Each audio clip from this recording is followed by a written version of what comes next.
Hey guys, so by the title of the story, I'm going to share how I lost my 8-month-old baby. I've been meaning to share the story for a while because I have been talking about it every year since I lost the baby. I've been basically like posting um, for his birthday and stuff like that. A lot of people inboxed me and asked me like what happened, how I lost the baby, and I never really responded because I haven't really healed from it. So I decided to share my story with you guys. And honestly, this is just a last minute thing. I was just laying in my bed, and I had already planned that I was gonna share it this month, so I could basically like vlog, share what happened, and vlog my healing journey. Because there's a lot of things that I really did want to heal from, but that was my goal for this month, was to basically open up and not be scared to express how I feel, and basically just open up. So I'm basically just gonna record my journey of healing and getting back to finding myself, and I'm just gonna invite you guys along with me on that journey. So today is June 6th. I don't know if I'm gonna upload it right away, so that's why I'm just saying the date, because I don't know. I'm very nervous because I am not the type to just express myself like that. So um I'm gonna think about it even after making this video. But so today is June 6th. It is 12. But it's basically 12:14, and I am 12:14 a.m. So I was in my bed, and I was just like, you know what? I really do need to start my healing process because I can't really hold on to the past anymore. I really need to move forward for the sake of myself and for my kids and my well-being. So that's why I don't have no makeup on. I just am not slayed. Because I literally just got up out the bed. I still have on my pajamas and everything. So I was just like, let me just get up and come out of my comfort zone. So anyways, by the title of the video, I'm going to basically be talking about how I lost my 8-month-old baby. So, it's very touching and everything, but basically, what happened was I ended up having a fetal eruption. Um, I ended up losing Friday, which was August 25th in 2017. I actually was home and I was feeling some cramping, and I felt the baby kind of stiffen up on me. And close when you're close to the end of your third trimester, that's when the baby starts to rotate, so it starts to move head down. And so basically, I just kind of felt the baby, like the baby was literally long ways, and I just felt like at the moment I thought that the baby was turning and probably was just stiffening up on me. Um, so I didn't pay it any mind. I was feeling some mild cramping at first, and I was just like, maybe this is just Braxton Hicks, because I did have it with my first son, and so I was like, maybe it's just Braxton Hicks. I did have complications with my pregnancy. I normally have preeclampsia once I get to my second trimester. Preeclampsia is basically just high blood pressure while pregnant, and they basically have you do like a 24-hour urine sample where they would just monitor the protein in your urine. So I do have complications with pregnancy, so I was seeing a high risk doctor, and I actually went to the doctor that Thursday before I lost the baby. I went to the doctor that Thursday, and everything was fine. They told me everything was fine. Baby was doing good, heartbeat was fine, fluid was good, everything was great. And then that Friday, I got home from work, and I was just like, my back was just cramped, it was just hurting, I was just having my cramps. I did take a hot bath, like a warm bath with some Epsom salt, and thinking that it was just Braxton Hicks, and I was like, okay, maybe it'll just calm down. In the middle of the night, I would say like around 1 o'clock in the morning, the pain started to get stronger. So then at the time, I woke up my son's dad, because I was pregnant with a boy. So I woke up my son's dad, and I was just like, hey, I think I need to go to the emergency room. The cramping has gotten stronger. The baby is still in the same position, which is long way. And I was just like, I can't bear the pain anymore. Like, my stomach started to get really hard. So we ended up going to the emergency room. We got there like around 2 o'clock. When I got there, I was like in so much pain. I couldn't even walk. So they pushed me in a wheelchair. When I got to triage, I explained to the lady that my stomach has been hard like this. And you literally could see the baby like long way. Like, you could see the baby was like this in my stomach. And so I was just like, the baby's been like this for a while now. I'm having cramp. Like, I thought it was Braxton Hicks, but it's gotten worse. And I never really felt how contractions felt, so I couldn't say it feels like contractions. I've only felt Braxton Hicks, and that's with my first son. And with my first son also, I did have contractions with him, but because so many people were in the room when I was going through labor with my first son, I never really, like, I didn't feel it. So I don't know how contractions felt at the time.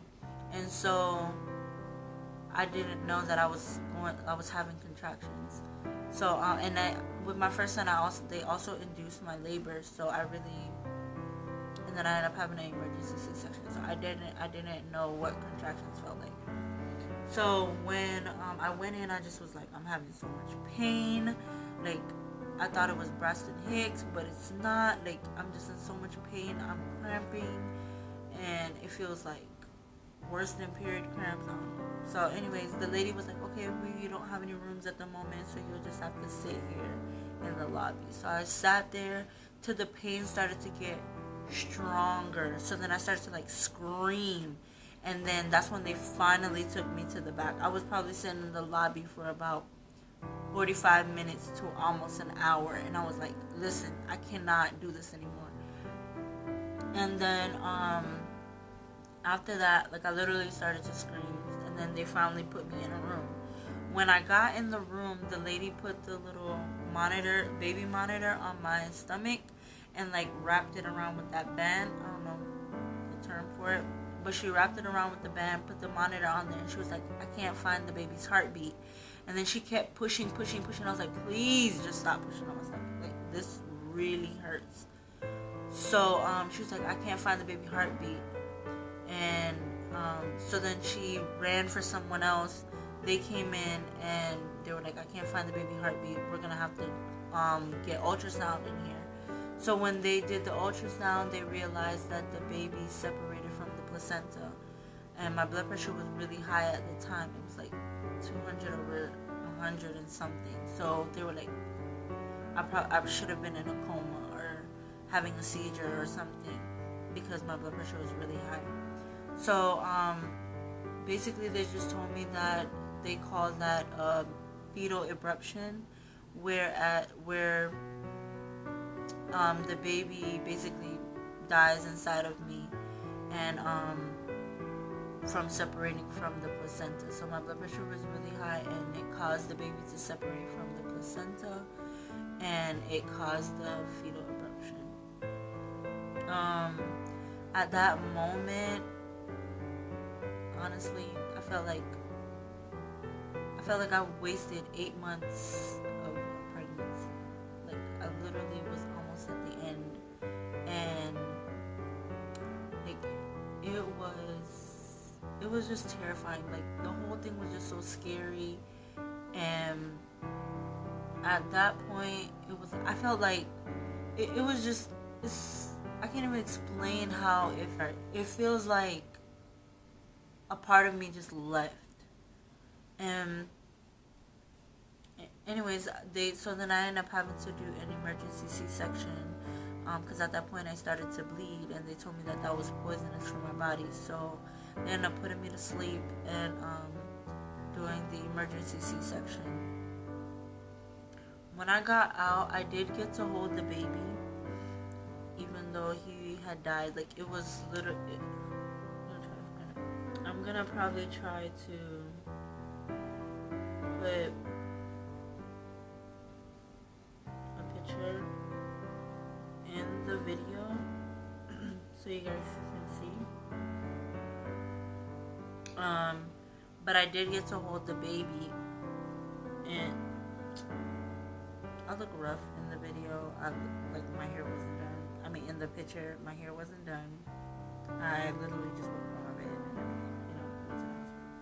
But this is the picture, and this is trying to get it to focus.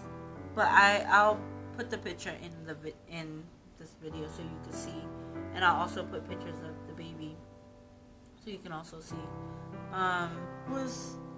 It was very terrifying, because even after going home and I had to be on the maternity leave, I just felt like, why am I home? Like, there's no baby. Why am I home? Like, it literally put me into a depression. And I just, at the time, my relationship with my child's father was rocky. And I just felt like I stressed so much within the relationship to kind of keep it going, to the point that I wasn't thinking about the well-being of myself and the well-being of my child. And moreover, I had a kid already, so I wasn't even thinking about, like, what if something happened to me where my son wouldn't have a mother, you know?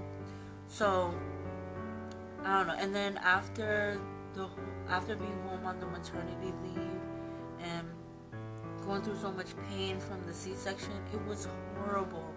And I just felt like I went through that. I honestly went through that.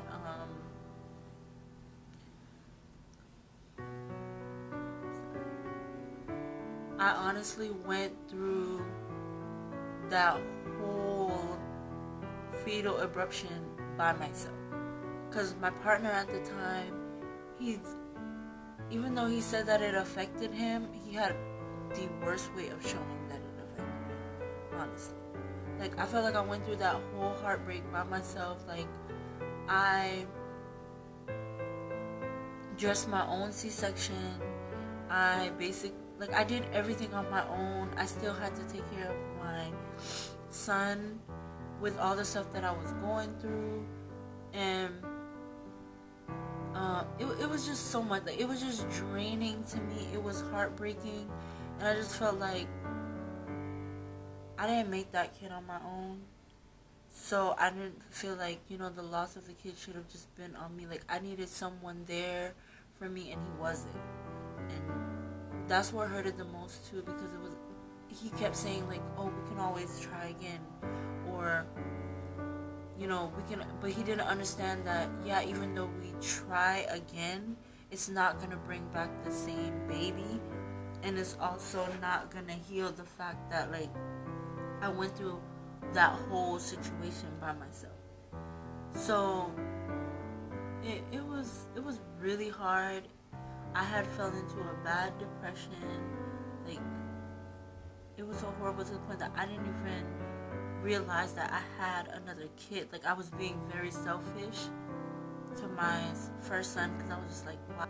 I wasn't even paying him any attention. Like, I was paying him attention as far as, like, being a mother, but, like, as far as seeing that I was hurting him too, because he knew that I had another baby, because he was old enough at the time, because I got pregnant when my son was around 4, and so he knew that mommy was pregnant, mommy lost the baby. Like, he knew, he was able to understand that as a 4-year-old.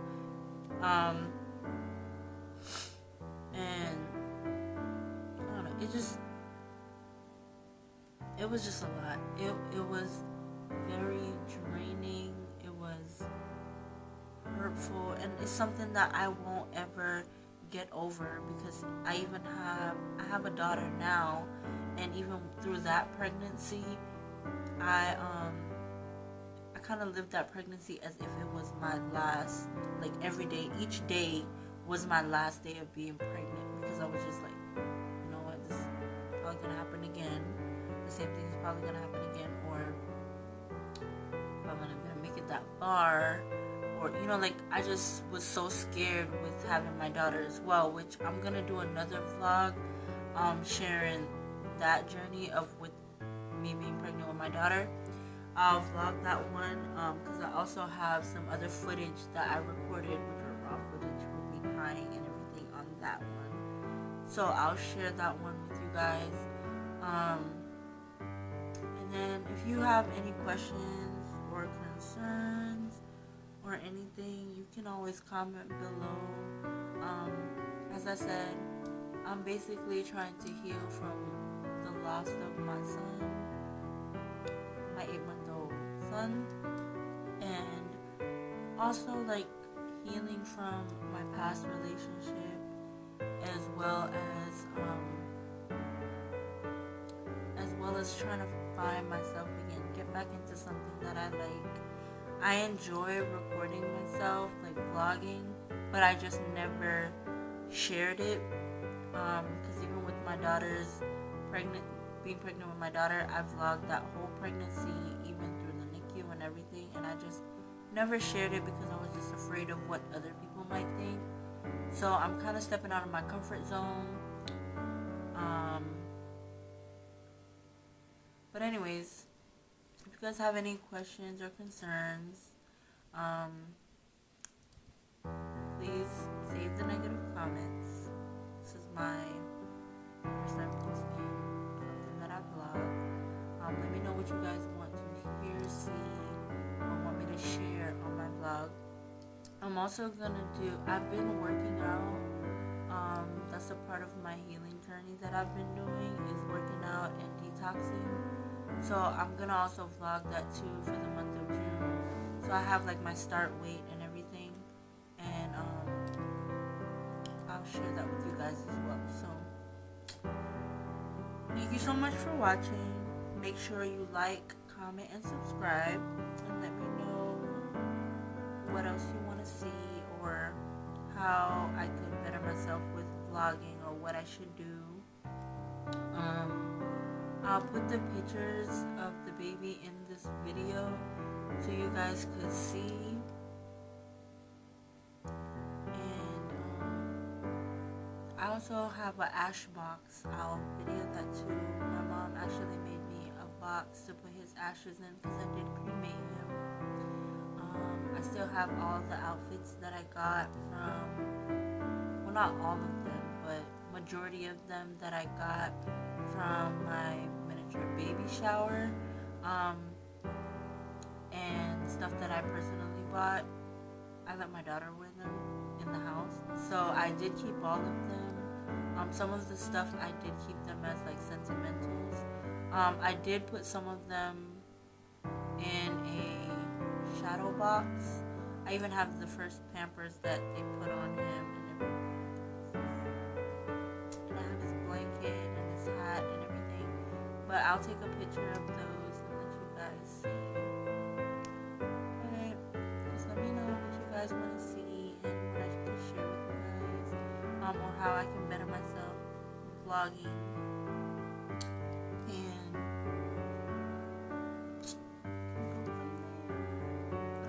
alrighty guys, thank you so much for watching. Don't forget to comment, like, and subscribe.